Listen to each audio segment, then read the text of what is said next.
Pone la mañana en camino el diputado Jaime Trobo.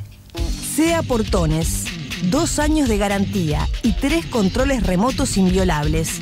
Service los 365 días del año. SEA Portones, 2-601-2611.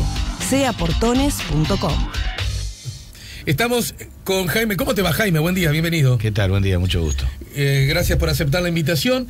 Tiene que ver, bueno, a conversar con un representante nacional, pero además en este caso tu propia impronta, con tantísima trayectoria como legislador. Si sumamos incluso los años de edil, ¿cuántos años? 30 en la materia legislativa. 32, 33. Del 85, 32. Hasta el 2017. Y pasaste por un espinel interesante, ¿no? Desde ser minoría dentro de tu partido. Fui minoría dentro del partido. Ser gobernante. Mayoría dentro del partido, miembro de coaliciones, ministro de otro partido, obviamente como resultado de la coalición de mi partido con el Partido Colorado. En realidad estuve en lo que puede ser cuando se presenta una cancha con los jugadores donde se ubica, estuve jugando en todas las canchas, y con distintos roles de acuerdo a las circunstancias, y bueno, procurando siempre cumplir con un objetivo político, además de realización personal y una visión ética de las cosas que puede ser compartida o no, pero que en definitiva es lo que compone la vida democrática, ¿no? Que haya gente que piense diferente y que pueda tener puntos de encuentro, momentos de diálogo sin perjuicio de la confrontación de ideas, que es una cosa natural al desarrollo humano, día de la vida, ¿no? Ayer te reuniste con la flamante vicepresidente de Uruguay, Lucía Topolansky, mujer a la que me imagino que hace tiempo conocés y tratás, sí, ¿no? porque fue diputada hace un par de periodos y nunca compartimos en una comisión ¿no? específica, pero trabajamos juntos en algunas comisiones por temas que eventualmente a mí me interesaban y estaban en la comisión donde está ella, o eventualmente ella iba a comisiones donde estaba yo, pero nunca tuve un trato, digamos, directo, que en general es más habitual entre la gente que integra comisiones, las mismas comisiones, porque eso te obliga a estar, digamos, en un petit comité, claro, en forma permanente, procurando... No, y además, como me dicen ustedes muchas veces, nos dicen a todos, que esto implica muchas horas, mucho trabajo, sí, mucha convivencia, sí, y que sí, justamente lo que decíamos, más allá de las ideas y los lemas que uno representa, sí, porque terminan generándose vínculos amistosos. Los seres humanos no nacen con una... los seres humanos no nacen con una diferencia ideológica. Muchas veces tenemos características de formación, culturales, impronta familiar, de la educación que hemos recibido, de un montón de cosas, pero tenemos que tener una cuestión que nos vincule a todos, que es respetarnos mutuamente y sin dejar de decir enfáticamente las cosas que hay que decir sobre lo que se piensa o sobre lo que se hace. Yo en ese sentido soy muy enfático y a veces aparezco como un tipo muy confrontacional. También tengo mis tiempos de análisis de los temas y tengo muy buen diálogo, y he participado en infinitas instancias de cooperación interparlamentaria entre partidos para la solución de problemas en muchas circunstancias. O sea, por eso esta entrevista que yo le pedí ayer a la presidenta, que terminó siendo la primera entrevista que ella le concedió a un parlamentario como presidenta de la Asamblea General, es una cosa fortuita. Yo sí, en el momento que pasó el procedimiento, digamos, de asunción de la presidencia de la Asamblea General. ¿Dónde fue el encuentro? En el despacho del Senado, que tiene el presidente de la Asamblea General. Pero lo pregunté porque podría ser en la Torre Ejecutiva, porque porque yo creo que la señora... No sé, supongo yo que sin perjuicio de que está allí en esa oficina, puede cumplir perfectamente el rol de presidente en ejercicio de la República, ¿no? Entonces, yo creo que sí, tiene cierto simbolismo la reunión con la señora Topolansky, porque ella, ¿qué le fui a plantear yo? Mire, señora, Ya han habido varias iniciativas y yo creo que en eso nobleza obliga. Cuando me decís mire, ¿es de verdad que no la tuteás? No, yo la trato de usted. Ah, mira. Sí. Es peculiar eso, porque en general entre ustedes se tutean, ¿no es cierto, Jaime? Depende, yo en eso... Vos sos medio... No soy muy de tutear. No sos tan tuteador, eso me decís. No, porque tampoco me gusta que me tuteen así si no me conocen. Cuando uno conoce a una persona ya como que entra en un estado, no sé, soy medio un poco tradicional en eso, pero siento que mucha gente siente como una señal de respeto que yo le diga a usted. Y bueno, y a mí me parece también eso. Es una cuestión. Pero a ver, para ya que estoy. A Vázquez, como el presidente de la República, como lo usted, presidente, sí. No, y es más, yo por ejemplo en público al doctor Lacalle, expresidente, le digo usted presidente, y en la charla tú, Cookie. Sí, claro. Pero digo públicamente, y al doctor Sanguinetti, y al doctor Valle, y a muchos colegas con los que no tengo, digamos. Pero a Sanguinetti también lo debes tratar de usted, ¿no? Sí. No, Sanguinetti, sí, porque, igual. Sí, no, yo no le digo, che. Yo a veces lo llamo para conversar o a veces cuando leo algún artículo que me interesa lo llamo y le comento, y siempre el comentario es así, yo los trato de usted, pues bueno, me parece que es una cuestión de respeto. Bueno, a ella también le digo usted. Entonces, me parece que es mucho más formal y no es que ponga distancia, pero también pone jerarquía, que yo vaya, me siente y le diga señora presidenta y no que le diga, che Lucía, mirá, vine a verte por un proyecto de ley. A mí eso no me gusta. Igual, Jaime, entre señora presidenta y Che Lucía hay cosas en el medio, ¿no? Y bueno, ¿qué? Lucía, vine a verte. No, mire, presidenta, le agradezco mucho que me ha concedido una entrevista, realmente yo creo que es muy importante y desembarco con el tema, que es un tema que para mí, yo te decía, yo creo que es justo reconocer toda la historia en este tema. ¿Cuál es el tema? El reconocimiento a las víctimas de la sedición. Reconocimiento de víctimas, porque en nuestro país ha habido sucesivas leyes desde 1985 en adelante que tuvieron como propósito ir resolviendo un problema que fue el de la violación de los derechos de muchas personas. Gravísimas en algunos casos, graves en otros casos, leves en otros casos. No es cuestión de analizar acá cuáles son más o menos, pero ha habido restitución de funcionarios públicos, ha habido recomposición de carrera administrativa, ha habido jubilaciones modificadas, ha habido subsidios o reparaciones a personas que son familiares de víctimas de hechos violentos provocados por la acción de la dictadura, pero ha quedado un capítulo sin resolverse, que es una ley que reconozca que hubieron víctimas como resultado de las acciones sediciosas propiciadas por los tupamaros y algún movimiento que usaba las armas para llevar adelante sus ideas, que eso ocurrió entre 1962 y aproximadamente 1976, fechas que además están reconocidas. Están acá en el tiempo incluso, ¿no? Sí, porque claro, 73, 74 fueron años, años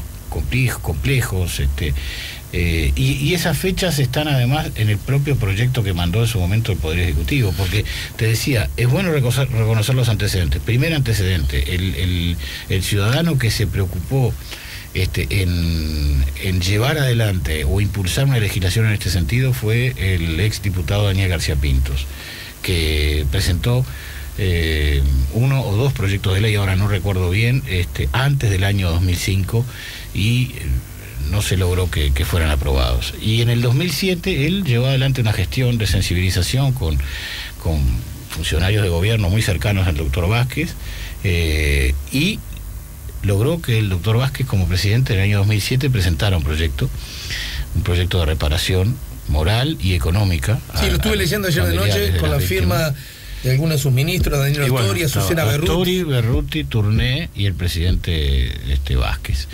Y lamentablemente ese proyecto no se aprobó, no se llegó a considerar en profundidad. En la legislatura pasada, el expresidente Lacalle, siendo senador, conjuntamente con el senador Larrañaga, el senador Gallinal, el senador Penades, presentaron la misma iniciativa. Pero incluso en su exposición de motivos dicen, es la misma iniciativa que en la periodo anterior presentó. Y lo que estamos haciendo nosotros ahora también es lo mismo. Estamos refiriendo a que es un proyecto que tiene antecedentes, porque es un hecho bien curioso desde muchas perspectivas, ¿no? Primero, por lo que vos señalás, desde el lado histórico, pero Y segundo, que estoy seguro que la inmensa mayoría del público asombra, es el proyecto que en su momento presentó el gobierno de la izquierda, el presidente de la izquierda, el hoy presidente de la República. Claro. Y bueno, precisamente porque el presidente en su momento presentó un proyecto, se supone, bueno, debo suponer que estaba convencido que esa solución era necesaria, y de acuerdo a la importancia de la iniciativa, muy probablemente el doctor Vázquez esté hoy también en la línea de que eso sería bueno que se aprobara. Nos quedaba, digamos, trabajar sobre un aspecto, que era que alguien que hubiese estado vinculado a los hechos de aquel momento, ya son pretéritos, capaz que hay gente que está escuchando y dice, Trobo está hablando de temas del año 76 o del año 67, o sea, realmente 40, 50 años, 50. Es historia, es una historia demasiado vieja, pero es una historia que no ha terminado siendo, no ha terminado de ser relatada en toda su dimensión y con claridad. Hay gente que no sabe, que no conoce, que no tiene claro, digamos, qué pasó en aquella época.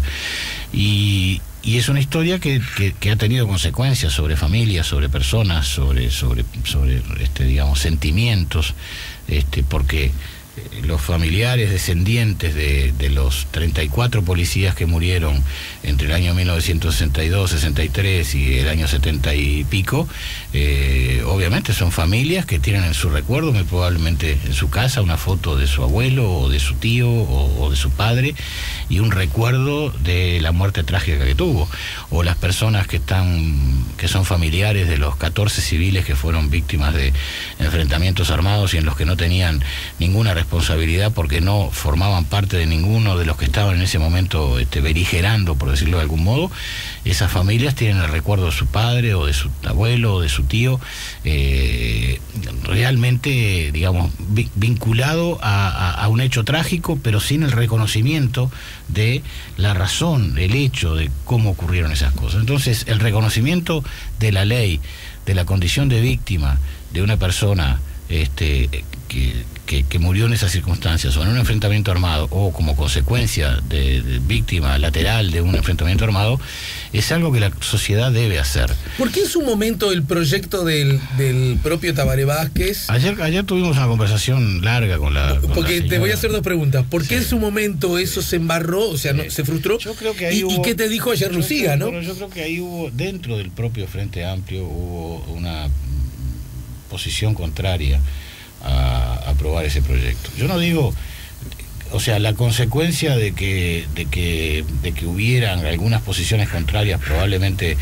un poco radicalizadas, debe haber sido un obstáculo, porque eso yo no lo conozco porque es la vida interna del Frente Amplio. Pero notoriamente en la conversación que tuvimos ayer, los comentarios que ella me hizo sobre el tipo de análisis que se había hecho del proyecto, las nóminas de personas, eventualmente los derechos que esas personas podían tener a una indemnización o sus familias, creo que fue uno de los elementos que impidió que el proyecto se aprobara.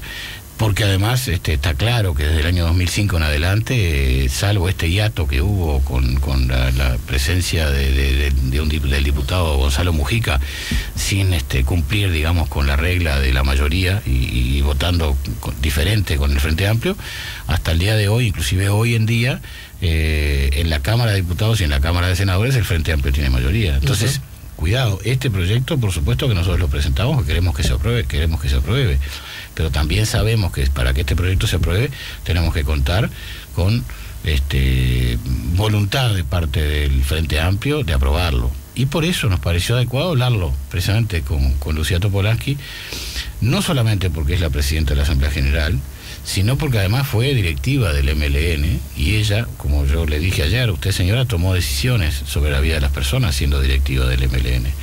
Y estamos hablando de víctimas. ¿Y qué te dijo cuando le dijiste eso? Nada, porque digo, yo no le dije nada novedoso, está escrito en los libros, yo he escuchado reportajes en los cuales ella hace referencia a por qué tomaban ciertas determinaciones sobre la vida de las personas. Entonces yo no fui a pelearla con ese tema, lo que fui es a decirle desde mi perspectiva, dada la ubicación que ella ha tenido en esa realidad y en ese conflicto, como ellos le llaman, me parecía muy importante que tuviera en cuenta que ese tema no estaba totalmente resuelto. Y yo te diría que si me pedís mi impresión, yo no puedo hablar por ella, si me pedís mi impresión, yo no me encontré con una persona refractaria, o sea, con una persona que me decía, esto es un disparate, esto usted no lo va a sacar, o hasta para cumplir, decir, no, mire, estos temas no se pueden discutir, habrá que pase más tiempo. Yo inclusive le hablé del tema del tiempo, le dije, mire, acá todos hemos acompañado leyes que han resuelto problemas, digamos, de reconocimiento de víctimas durante mucho tiempo. Lo que falta es este capítulo. Y a mí me parece que necesariamente hay que contribuir a la pacificación, si se quiere de algún modo, o a una interpretación de la historia que sea bien amplia, con una medida de estas características. Y bueno, yo te diría que realmente vi que por lo menos expresaba voluntad de hablarlo con el presidente de la República, de hablarlo internamente con su partido. Y bueno, nosotros vamos a presentar el proyecto. Es el mismo proyecto, ¿no? El mismo proyecto. ¿Por qué en su momento presentó el Poder Ejecutivo? Porque además en esto... La propuesta de la calle Herrera, Penadez, Larrañaga, que también era la misma, porque se llegó a tratar... Bueno, no hubo voluntad, no hubo voluntad. Estamos hablando de un proyecto que tiene, desde el punto de vista técnico, jurídico, o más bien técnico, constitucional, una cuestión que es la siguiente. Las iniciativas para aprobar este tipo de medidas son privativas del Poder Ejecutivo. O sea, el artículo 86 establece que las leyes que se presentan en el Parlamento por los parlamentarios no pueden afectar el presupuesto. Claro. Y en este sentido, obviamente que lo afecta. Hay un proyecto que originariamente el Poder Ejecutivo presentó,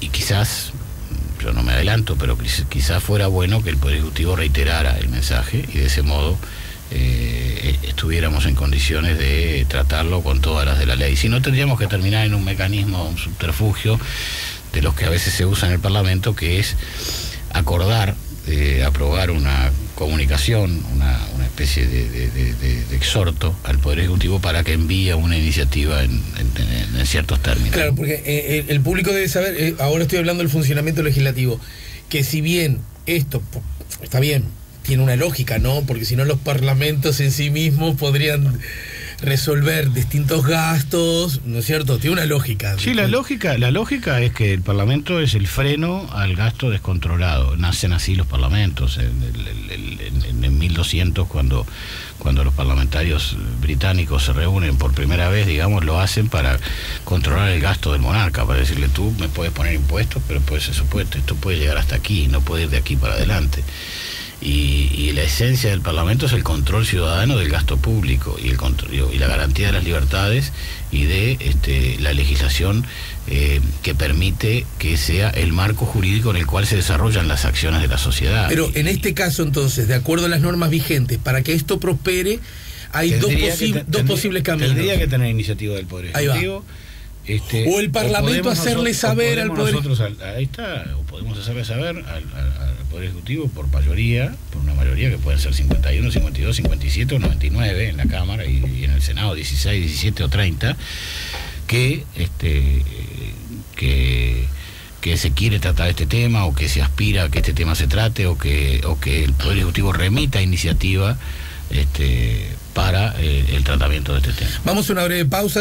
Vos tenés otros compromisos, así que hoy será más corta que otros encuentros que hemos tenido contigo y con otros actores políticos. Pero al regreso me gustaría que pudieras responder a la siguiente pregunta, y es: entiendo el espíritu desde donde tú decís lo que decís, que fue un espíritu que de algún modo recogió el propio presidente de la República, cuando, bueno, él mismo se, entre comillas, atrevió a elevar ese paro, también inspirado en acciones bien explícitas que había tenido el representante García Pinto. Ahora bien, hay un asunto que, cuando hablas de los gestos reparatorios que se han tenido para con las víctimas durante la dictadura, tiene que ver con una lógica, sacalo de Uruguay para que no haya ruido e interferencia, que cualquiera puede entender.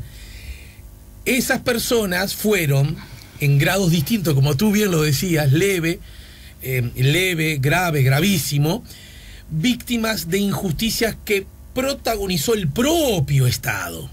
Y eso cualquiera puede entender. Cuando el Estado es el que te agrede, bueno, alguna vez la historia se va a dar vuelta y el Estado va a decir, mirá, todo lo que hice estuvo muy mal y acá hay una forma de recomponer aquello.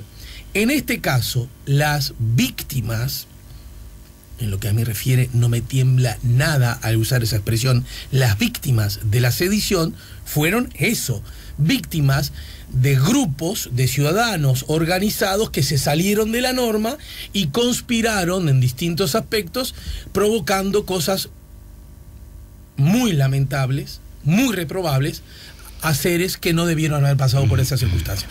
Pero eran privados, eran ciudadanos. Vamos a la tanda y te contesto. Eran, si querés, delincuentes, ¿verdad? ¿Por qué el Estado habría de hacerse cargo de eso? Luego de la pausa. Jaime Trobo en La Mañana en Camino.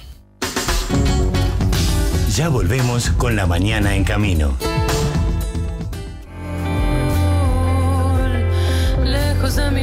Suena la música acá en el 98.7 de Carmen Pi. Se presenta hoy en el Teatro Agado en el ciclo Autores en su casa. Más adelante se viene el diputado Gerardo Núñez del Frente Amplio, Partido Comunista. ¿Cómo te llevas con Gerardo? ¿Bien, mal, nada? ¿Ni se hablan, ni se miran?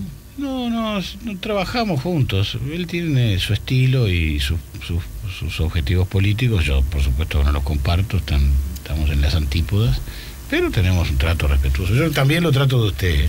Ah, también, sí. A pesar de que es un hombre notoriamente más joven que vos, ¿no? Sí, pero lo trato de usted. Le voy a regalar una corbata también un día de esto. Pero a muchos de tu partido también le puedes regalar. Sí, pero es que yo los de mi partido los castigo. Los rezongás un poco. Cuando entran a la sala sin corbata... ¿No te gustó la onda que se instaló desde que el gobierno del Frente Amplio de ir al Parlamento sin corbata? No me gusta porque me parece que los parlamentarios... No es que sean... Lo digo, primero, la corbata es una especie de uniforme que habla de una compostura, digamos, personal. A mí me parece que allí no cobramos un mal sueldo, nos podemos vestir perfectamente bien, comprar un saco, comprar una corbata, una camisa linda, o que nos guste, y me parece que es uniformizar un poco la presentación de las personas, ¿no? Pero digo, eso es una cuestión cultural para mí, ¿no? Soy muy respetuoso de las formas.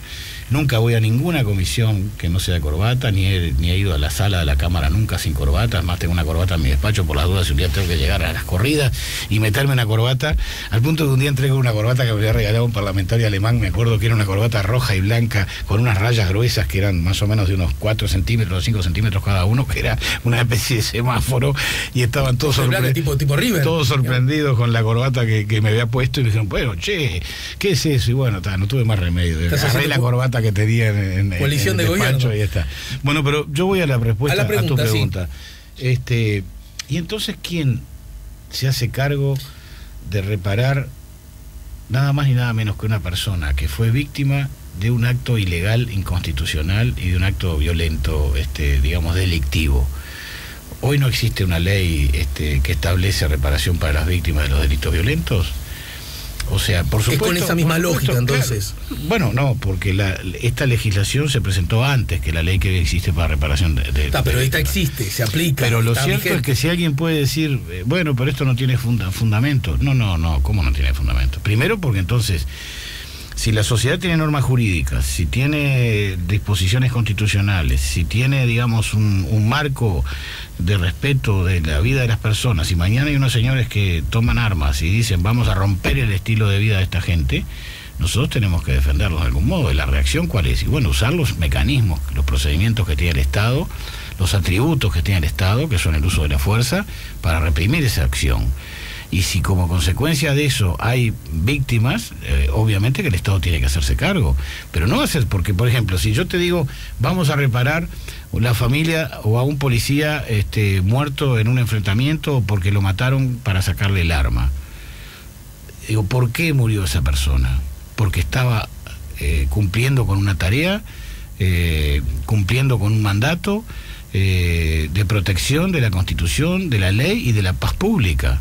Entonces, ¿quién se hace cargo de esa muerte o de las consecuencias de esa muerte? Bueno, los policías cuando mueren en servicio tienen a su vez un tipo de reparación, ¿no? Sí, es un tema que da mucho para hablar sobre cuáles son las características de ese tipo de reparación, etcétera. Pero estamos hablando de circunstancias claras en las cuales notoriamente ha habido una afectación del carácter que han tenido otras personas por hechos violentos derivados de una, le llaman insurrección. El propio gobierno en su proyecto de ley dice sedición. Entonces me parece a mí que es plenamente justo, porque si no estaríamos amparando a quienes fueron víctimas por la acción del Estado, pero no amparando a quienes fueron víctimas por la defensa del Estado y de la sociedad. A mí me parece que en ese sentido no solamente está plenamente justificado, sino que además creo que, a pesar de que esto ocurrió hace mucho tiempo, durante mucho tiempo, hacia el futuro, en las páginas de la historia, van a haber hechos, van a haber eventos que se van a analizar, que se van a estudiar, que se van a comentar, que van a formar parte de la visión que las personas van a tener de lo que pasó en el Uruguay. Y este es un capítulo que tiene un componente muy importante, y es el componente de las víctimas de la insurrección. Y por eso nosotros creemos que hay que, de algún modo, resolverlo, de algún modo, encaminarlo. Bien. Es por eso que hemos presentado la iniciativa, o bien, volvemos a presentar la iniciativa. Tengo la impresión que vos estás moderadamente optimista con relación a este tema, ¿no?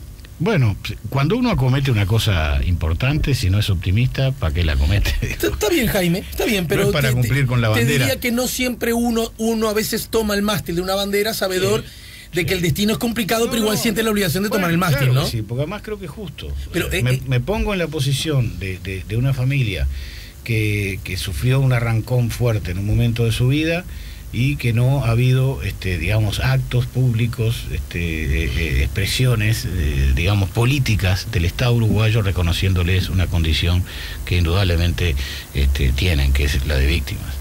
Entonces, trato de equivaler o equiparar los procesos de reparación de las víctimas del terrorismo de Estado con los procesos de equiparación de las víctimas del terrorismo, que no fue del Estado, pero que el Estado debía garantizar la tranquilidad de la sociedad. En ese contexto, te saco un poco de tema porque tenés que cumplir otras obligaciones, te pregunto, ¿qué opinión tenés acerca de las últimas noticias que han surgido en el marco de la comisión investigadora de tu Cámara a propósito del espionaje militar o policial en democracia, ¿no? Yo integro la comisión. Por eso. Y me preocupa. Y que hubo dos acontecimientos, me parece importantes, sobre los cuales necesito tu opinión. Una, militares que no quisieron ir, que no fueron.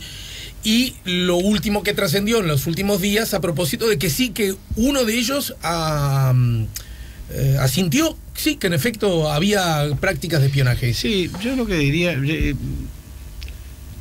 me parece que el asentimiento en este caso, perdón, es un tema que yo deseo no discutir, por lo menos lo que es la interpretación de las expresiones de ese jerarca militar. ¿Quién fue? Retirado. No importa, porque no corresponde que lo digamos, porque precisamente lo que tenemos que cuidar es eso. Porque perdón, mirá que no es picardía, son secretas las... Bueno, pero tú sos periodista, tú tenés que preguntar. Claro, pero son secretas las... Son reservadas. Ajá. Entonces, para hacer una investigación en condiciones, lo mejor es tratar de ir atando cuentas, digamos, hay una presunción de quién pudo haber sido, ¿verdad? Reserva. También ha sido los medios manejados. Yo lo que digo es, sí, notoriamente habían acciones ilegales e inconstitucionales posteriores al año 1985. No tengo ninguna duda de que eran acciones individuales o de pequeños grupos enquistados dentro de la organización de las Fuerzas Armadas. No tengo ninguna duda de la honorabilidad de los ministros, tanto de Defensa como del Interior, inclusive de los presidentes, respecto de que no han dado ningún tipo de orden en este sentido. Y creo, francamente, que esos procesos internos han sido difíciles de desmontar y muy probablemente no estén desmontados tampoco definitivamente, ¿no? No creo que acá alguien pueda decir acá se terminaron los problemas el día que apareció el Frente Amplio en el gobierno. Cuidado, porque la doctora Berruti, siendo ministro, nos dijo en la comisión que había encargado cierto tipo de investigaciones y estudios de cosas que podían haber ocurrido durante su propia administración también. Entonces, digo esto porque me parece que el tema es un tema muy importante, es un tema de investigación, es un tema en el cual el Parlamento tiene que tratar de sacar conclusiones, pero al que tenemos que llegar por aproximaciones teniendo claro el objetivo que tenemos. Y yo a veces tengo dudas de si el objetivo que tenemos nosotros a ver. es el objetivo que tienen algunos legisladores del Frente Amplio. ¿Cuál es el objetivo que tenés tú y cuál es el objetivo que presumís tienen el objetivo otros? que tenemos, mira, acá el objetivo que tenemos nosotros tiene dos componentes. Primero, conocer lo que puede haber ocurrido en la medida que sea posible, con los elementos de juicio que hay a la vista, y dar una opinión parlamentaria al respecto, porque además, sin perjuicio de que se está planteando que los asuntos vayan a la justicia, etcétera, etcétera, etcétera, bueno, ese es el trámite que termina teniendo siempre una investigadora parlamentaria, y no estamos en desacuerdo que eso ocurra.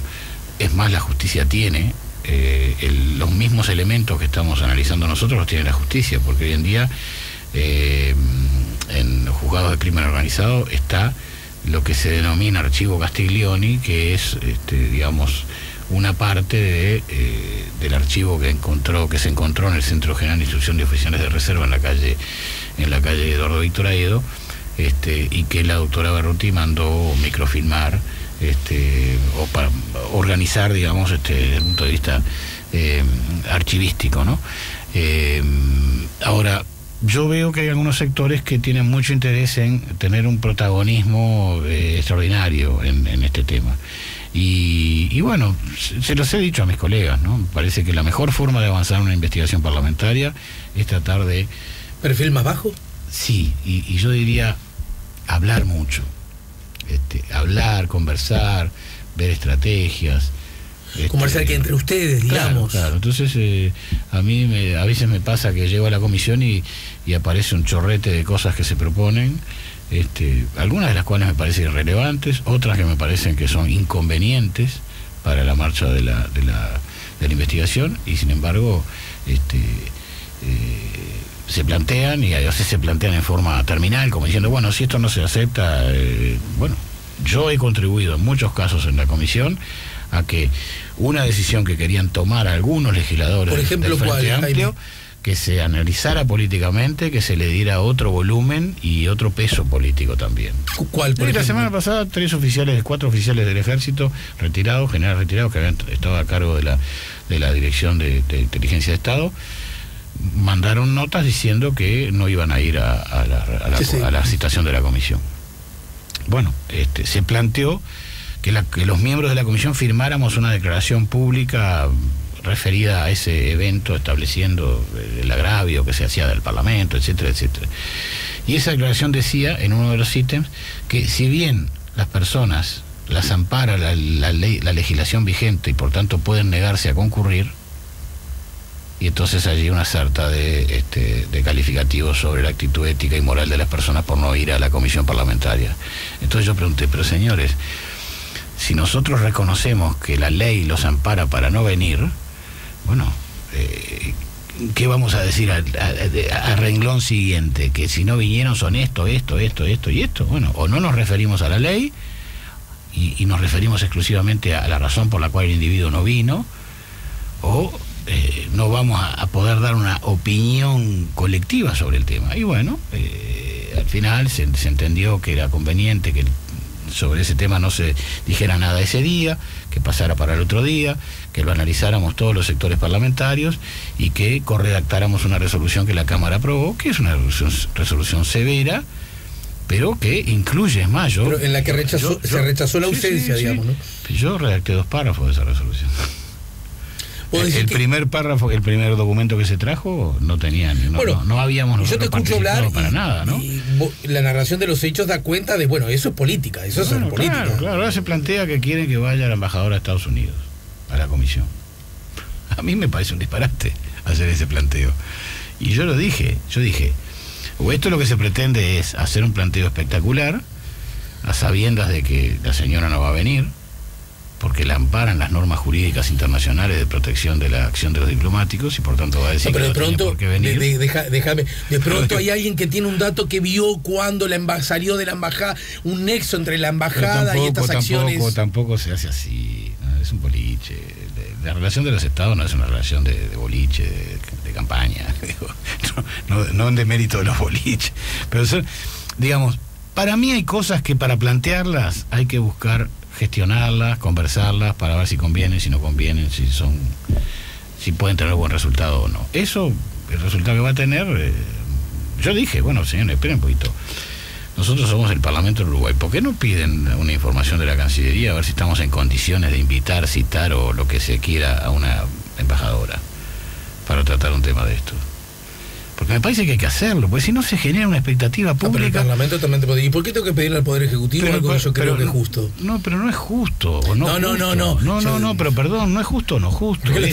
Pero no es pedirle, es que el Poder Ejecutivo, es que la Cancillería, que es el ámbito político de desarrollo de la política exterior, te informe, te ilustre sobre cuál es el modo de relación que tienen los estados y cuál es el tratamiento que tienen los embajadores en los distintos estados. Ese es el tema, no es pedirle permiso a nadie. Es ver si desde el punto de vista formal, jurídico y del relacionamiento es una cosa que se puede hacer. Porque si no se puede hacer, ¿para qué la haces? ¿Para que te digan que no? Y entonces, ¿cuál es la reacción inmediata? No vino la embajadora del imperio y por tanto... No, para... Bueno, tampoco... la embajadora si quiere puede ir, no sé. Pero Alejandro, digo, yo lo tiré porque lo leí en la prensa esta mañana. Porque quedamos en mantenernos en mantenernos en reserva con estos temas y alguien se lo dijo a la prensa. Porque lo que quieren es que la prensa sepa que había una discusión sobre la situación, que a mí me parece francamente algo... No va a tener ningún resultado y además no creo que la presencia de cualquier funcionario diplomático extranjero en una comisión investigadora pueda darle a la comisión investigadora ningún elemento. De todas maneras no deberíamos olvidarnos del centro. Yo dije, bueno, pero es porque la CIA actúa en Uruguay como actúa los servicios de diversos países en Uruguay. Pero perdón, a ver, cualquier diputado de cualquier partido que tenga vínculos con el Partido Comunista, por ejemplo. A mí me van a decir que el Partido Comunista Soviético no tenía información de Uruguay a través de la KGB, de la Embajada de Rusia en Montevideo, la Embajada de la Unión Soviética. ¿Me van a decir que no? ¿Me van a decir que los servicios de inteligencia cubanos no actúan en Montevideo? ¿Cómo? ¿Me van a decir que los servicios del Mossad o los servicios de la inteligencia argentina o brasileña o yo qué sé, o de Gran Bretaña no tienen vínculos, contactos y no actúan y no cambian información? Bueno, no somos nenes de pecho. Vamos a ser francos. Entonces, cuando llevamos el tema a esa dimensión, bueno, empezamos, yo por lo menos me prevengo de decir, bueno, muy bien, pero ¿qué se pretende con esto? ¿Qué se persigue con esto? Hoy también dice un medio de prensa, un comentario que recogen seguramente de alguien que es miembro de la comisión. No, porque también estamos pensando en llamar al presidente Sanguinetti y al presidente Lacalle. Bueno, yo también voy a llamar al presidente Vázquez. Si quieren llamar a Sanguinetti y a Lacalle, que llamen a Vázquez también. Plenamente justificado. ¿Y el Frente va a votar en contra que llamemos a Vázquez de la comisión? No, seguramente no. Y bueno, entonces pero digo, ¿y qué? ¿Y a qué vamos? A sentar a 3 individuos para darle espectacularidad a una reunión de la comisión. No, a ver, está bien. A ver, Alejandro, camino. Acá todo, digo... Parto de lo primero. Si hubo espionaje militar, policial, ilegal en democracia, eso está muy bien, y sé que vos participás de esa lógica, que se investigue. Obvio que y sí. que se obtenga para bien de la República la mayor cantidad de información. Nosotros hemos contribuido además, pero digo, yo también quiero pensar en el futuro, por algo hemos contribuido a la redacción de la ley de inteligencia que hoy está en el Parlamento y que durante la legislatura pasada tuvo el Partido Nacional como un protagonista principal para analizar los temas de la creación de un sistema de inteligencia con un fundamento legal que nos permita tener una inteligencia moderna al servicio de los intereses del país. Jaime, te libero porque estás... pero pará, 20 segundos, pues si no hago muy mal trabajo y parezco que soy el amigote de Jaime. Que lo soy. Pero además tengo que parecer otra cosa. Sí. No, a ver...